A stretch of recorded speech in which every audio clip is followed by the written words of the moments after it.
Thanks for joining us for Issues and Answers. I'm Ian Boyne. It's Cancer Awareness Month, and while the Jamaica Cancer Society will be focusing on the various types of cancer, there will be a particular focus on cervical cancer.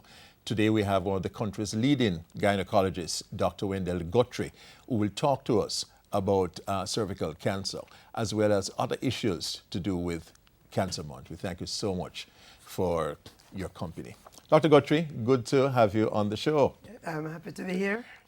You have been involved in gynecology for about 4 decades. But pretty close to that. I practicing medicine. April will be 40 years, 36 of which gynecology and obstetrics, but no obstetrics. You've dropped the obstetrics. Yes. Cervical cancer, how big a threat is this in Jamaica? Are we seeing increasing fewer cases? Give us a status report on cervical cancer. Is a common cancer. It is the commonest female cancer in the world, but in Jamaica, it is second to breast. Okay. And it is a threat. Now, worldwide, about 266,000 women die from cervical cancer each year. And if you calculate that down, that's about 2 every minute. So since we started to talk, one maybe would have died already. So it is a major threat to women.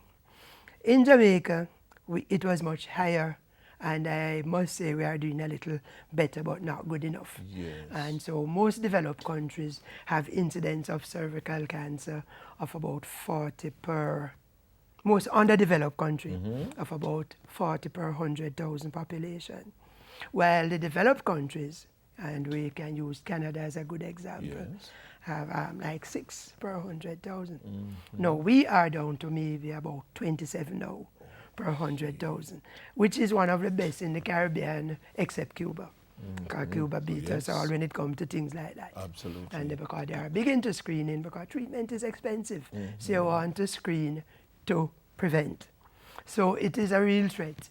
And so it is one of those cancers that can be prevented. That's important. Yes, that's important. Yes. Even the places that we do a lot of screening, we have not been able, whether it be Norway, Sweden, Canada, to get 0. You know, and it is like that with most things. Yes. But it can be reduced significantly. And very often you hear a statement, no woman should die from cervical cancer. But it might because it is easily detected. Because you really don't even want to detect the cancer. We are going to discuss how to try to prevent it from happening. Now, just quickly, cervical cancer has an established screening test called a pap smear that has been around from the 50s. And the reason it is called pap is because the person who developed the smear was George Papanicolaou, which was a Greek person who was looking under his microscope and saw cell changes that could progress to cancer. As a matter of fact, it wasn't him alone. It was Papanicolaou and Trout. But Trout didn't get much credit because Pap did most of the publication. Yes, that's right. But life is like marketing. That. Right, marketing. And it became a big procedure. And what it is really, it has undergone evolution. In that at first, you use something like a spatula, almost like a fudge stick, and literally scrape cells off the surface of the cervix. And over years, most people now use a little brush, which is soft, and so when you hear the word scrape, it sounds a little abrasive, so women will get scraped. So we don't really scrape cervix anymore. We collect a sample of cells, right? And then we have even other method. So when the brush is used to sample the cells, it is put on a glass slide. The slide is sprayed to fix it, and the name of the person is put on it. And it is sent to the experts, the cytologists, pathologists, to be read. and it is either going to be normal or abnormal. Let's take a break at this time. We're exploring cervical cancer, which is a particular emphasis of Cancer Awareness Month. This month, April, is Cancer Awareness Month, and we have one of the country's leading gynecologists, Dr. Wendell Guthrie, with us. We take a break, but we'll be right back.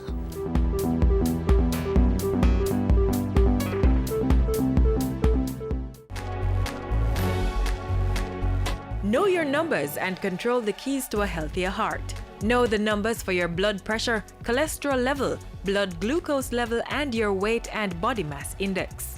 Give yourself a fighting chance. Find out the risks they represent and what you need to do to stay healthy. Talk to your doctor and start making healthy lifestyle choices to prevent a heart attack or stroke.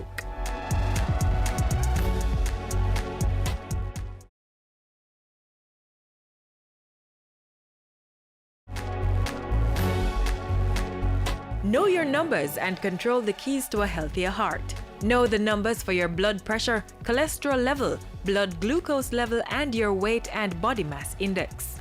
Find out the risks they represent and what you need to do to stay healthy.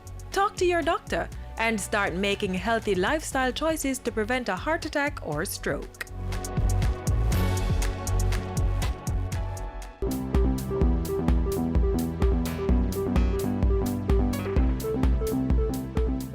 Jamaica Cancer Society board member Dr. Wendell Guthrie is our guest on Issues and Answers. We're talking about cervical cancer.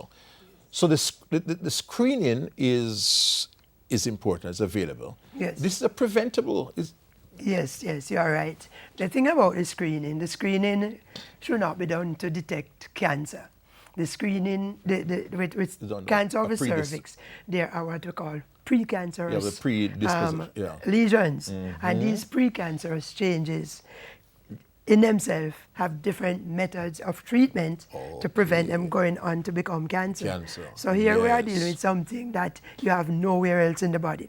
It is, if I was going to put my neck on the block, I would say the only ideal screening test is Pap smear, because it can pick up pre-cancer, and pre-cancer can be treated before it becomes cancer. Yes, it can pick up. Yes, it can pick up abnormalities that if you biopsy it, you might still catch it before it becomes cancer. Yes. Then there are other parts of screening that makes it an ideal test. One, it should be inexpensive.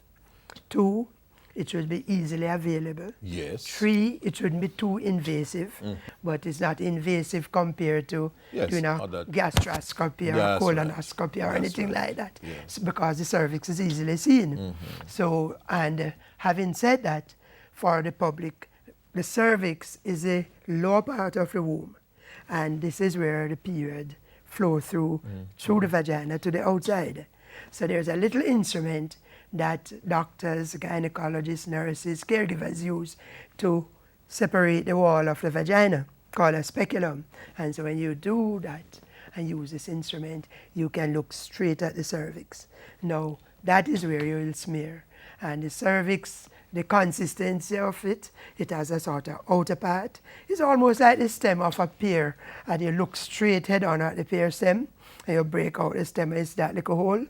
That is how the cervix almost look when you pass a So important. You mentioned those three features: the easy accessibility, affordability, and non-invasive. Affordable. And those are capable. Characteristic of the cervical cancer screening. Yes, the Pap exactly. smear. And what is very important, and we should always say that, is that it can pick up things long before it becomes cancer. Absolutely. Because if you ask the average person why you do a Pap smear and they say to find cancer, that's too late, really. right? Too late. We don't really want to get it that time. If it's that easy though, Doc, why does anybody die of cervical cancer? Why don't more women do it? Yes, it is true, it is easy, but what's there's the always the social side to everything, right? And women do not find it as easy for persons to be inserting things in them and looking But out the they go to cervix. doctor for And regular things. yeah, that is true. But similarly, men do not go to the rectal exam for the prostate. Yeah, men are. So it is a balancing act. There are some places that are like holy ground, and people do not want to go to do this. And then people have a lot of stuff. I mean, there's an ad on TV now with a hairdresser and one certain person say, but I think it hot. But it's not really hurt. But when you think about how horrendous cervical cancer can be, when you think about just the number of things that attend to Yes, cervical yes, cancer, yes. that can't compare Yes, to any problem associated with the pap smear. Exactly. You should tell us some of the Exactly, things. And a and, pap smear costs about what? I would say on average, I would guess $2,500. Just because yes, $2,500. that is the smear, private, yes. the smear itself. Of course, you come to a gynecologist, you pay for consultation plus and pap smear plus also there's a range, and you have some smears that might be a little bit more expensive. For example, there's a smear that is done in a liquid, and it is called a liquid-based cytology, right? Where the brush, rather than put it on a slide, it is put in a liquid, and it has to be sent to somebody who is really versed at this. And it has advantages in that it can centrifuge out all the blood and the infection, and you get a cleaner smear. And on top of that, you can send whatever you have there to do a DNA to find out what type of virus it is that causes problem. And we'll have to come to that too. So you would urge all women to Do get their pap tested. smears, yes, yes. And if you are tested, you are going to be either negative, and then you can do your smear at a certain interval. Now, we recommend annually, but it has been shown that if you have had 2 or 3 regular normal smears, you can go 2 years and even 3 years. Because this thing doesn't just drop from the sky. It's a slow change. But you have to get your normals first, your baseline, before you decide that you're going to take a long time before to do it. So that is, so I usually say you follow your screening guidelines. And we have taken on American guidelines for years, where it said do it every year. But some place in Canada and in Europe, they 2 say 2 to years. 3 years. If you have already had normal. And at what Right. age would a woman start doing that? Good question. There was a time that it used to be said that as soon as you are 18, you should start to the pap smear. But you realize that if you are a person who have never had intercourse, it is not going to be easy to insert anything in your vagina to do a pap smear.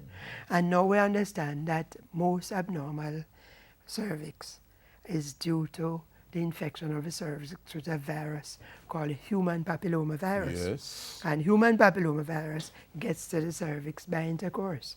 So everybody who have had sex can have human papillomavirus. Because when you tell people that, they put up their hand and say, "What? I'm not promiscuous, it can happen to me." Not true. promiscuous. 80% of any population will have human papillomaviruses.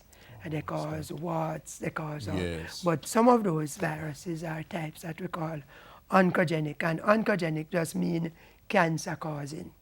And some of the HPV types are oncogenic. So in short, the age, the recommendation for The age would be are for me and for most people, whenever you become sexually active, you do pap smears. So if you because get there are many sexually women, active- there are many women who have never had sex at 40 and 50, Yes, yes. right? And But once- and it's difficult to even pass a speculum to do a pap smear. And you have You're seen not going to very young afford it. people with cervical Oh cancer. yes, I remember seeing one girl at Cancer Society who had a stage 4 cancer at 18, but she had 3 children before. Okay. You know, and she started her sex life very early, you know. So our urge to women is get tested, get screened. This is an important area. It's important that you prevent yourself from having to go through the trauma of cervical cancer. Just think about what it will mean to your family. So we certainly support the Jamaica Cancer Society and its work, especially during this month, Cancer Awareness Month. Dr. Wendell Guthrie, well-known gynecologist, has been our guest Next week, I'll be back. Until then, Ian Boyne wishing you a pleasant day.